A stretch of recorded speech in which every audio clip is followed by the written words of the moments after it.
అదిగోండి గైడ్స్, అదే కోడి పందాలు చూడాలంటే ఇది దాటి పైకి వెళ్ళాలంట. మన వల్ల కాదు ఇది. ఎందుకు అదిగో ఆ జనాలు ఎలా ఉన్నారో చూసారా? అంతమందిని దాటుకొని పైకి వెళ్ళాలంటే పదా మరి ఎక్కాలిగా పైకి. అదిగో చూసారా, ఏదో ఒక కోడి గెలిచిందంట. చూడాలా అరుస్తున్నారు. కానీ ఎంత పైచాచికత్వం.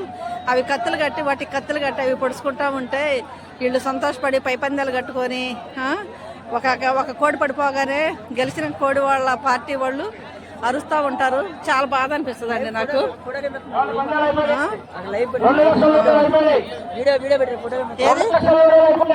ఏది పద పద వెళ్ళదు. చూసారా, బుల్లెట్ కైసం చేసుకున్నారంట. అంటే బుల్లెట్ పెట్టినట్టున్నారు. గెలిచిన దానికి బుల్లెట్ వస్తుందని ఆ బుల్లెట్ ని కైసం చేసుకున్నారు.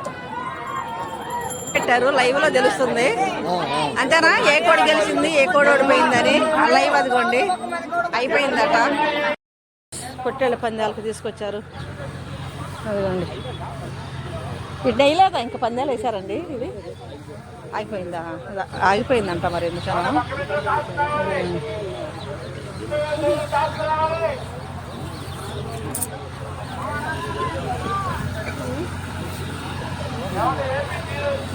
చూసారా,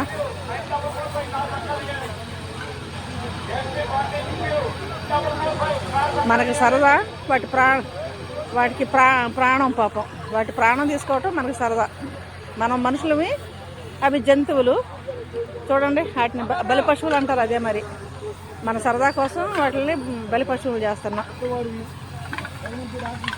చూడండి పాపం ఎంత అన్యాయం కదా. ఈ ఆటలను నిషేధిస్తే బాగుండు. ఏదో సరదాగా పేకాట ఆడుకుంటే ఏవో డబ్బులు వస్తాయి పోతాయి, కానీ కోడి పందాలు పొట్టేళ్ళ పందాలు అంటే ఒకటి చచ్చిపోవటం ఒకటి బ్రతకటం ఎంత చాలా అన్యాయం అండి.